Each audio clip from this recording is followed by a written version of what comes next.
घरभित्र सिलाउने मान्छे भएपछि त्यो तान्नाको बिट पनि त सिल्नु पर्ने हो नि भनेर एकजना साथीले कमेन्ट गर्नुभएको थियो। मच्छर आयो है त्यतिखेर। अब सिल्नु पर्ने त हो तर आफ्नो फाटेको लुगा सिल्नलाई त टाइम मिल्दैन। अब त्यो कहाँबाट सिल्ने है। यहाँ धेरै लुगाहरू आउँछन् कि सिलाउनलाई, त्यही भएर हाम्रो टाइम पनि मिल्दैन। अब त्यो सिल्नलाई लाग्छ कति मिनट जति लाग्छ? 2 मिनट। हाम्रो सिल्नु पर्ने चाहिँ तन्ना यही हो, हजुरहरूलाई देखाउँछु है। यसको बिट सिल्नु पर्ने हो। यसको धागा आएर यता पुरा यो यस्तो भएको छ। अब यसलाई सिल्नलाई टाइम पनि मिल्दैन, त्यही भएर यसै छ कि ल्याएदेखि 4 महिना भइसक्यो यसै छ। बहिनी जो तन्ना लिएर आएछ त म साथीको कमेन्टको रिप्लाई पनि पुरा गरिदिन्छु। अहिले सिल्ने है, टाइम छ।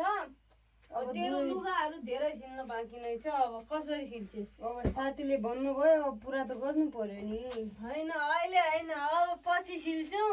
लिएर अहिले मैले लिएर आइज भन्यो। अब म दिन्छु, यसलाई दिन्छु। अब यो सिल्छे। यहाँ कपडाहरू धेरै छन् कि त्यही भएर मलाई झ्याउ लागिरहेछ।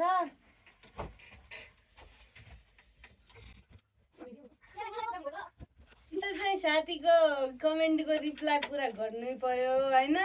अब सिल्नै पर्यो। थ्याङ्क यू सो मच हजुरले कमेन्ट गर्नाले हाम्रो आज तन्ना सिलिँदैछ। नत्र भने कहिले सिलिन्थ्यो कहिले है।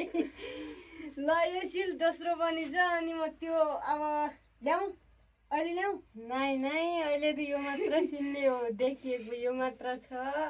अब यसलाई सिल्चे। हजुरलाई धेरै धन्यवाद छ है। हजुरको कमेन्टले हाम्रो आज तान्ना सिलिँदैछ। यस्तै कमेन्ट गर्नु होला। हामीमा कमी भएको हामी पुरा गर्दै जान्छु। अब चाहिँ यो सिल्चे।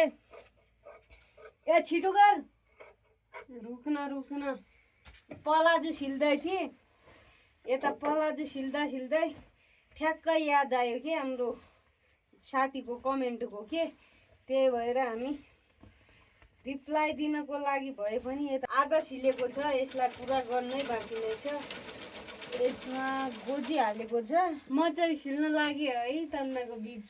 हजुरले गरेको कमेन्टको रिप्लाई दिँदा आज हाम्रो तान्ना सिलिँदैछ। 4 महिनापछि के 4-5 महिनापछि हामी डडेलधुराबाट घर आउँदाखेरि ल्याएको तन्ना हो यो। अहिलेसम्म यसै थियो, हामीले सिलेका पनि थिएनौँ। यसलाई मैले हजुरको नजर उता परेछ। अनि यसलाई मैले पहिले नै भनेको, अब यसलाई टाइमै मिलेन, त्यही भएर यस्तै भयो साथी, के गर्नु।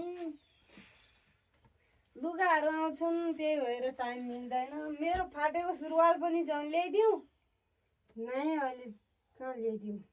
यस्तै भन्छ कि त्यही भएर मलाई झ्याउ लाग्छ यो देखेर।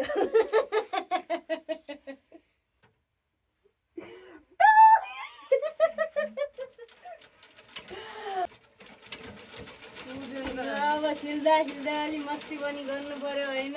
यसको टाउको यसरी घुमाएर प्याक्ट हानेर यसको कानमा गरेर म केही बोल्दिनँ, त्यही भएर अलि सोझी चाहिँ यसलाई म हेप्छु अलिकति सोझे, त्यही भएर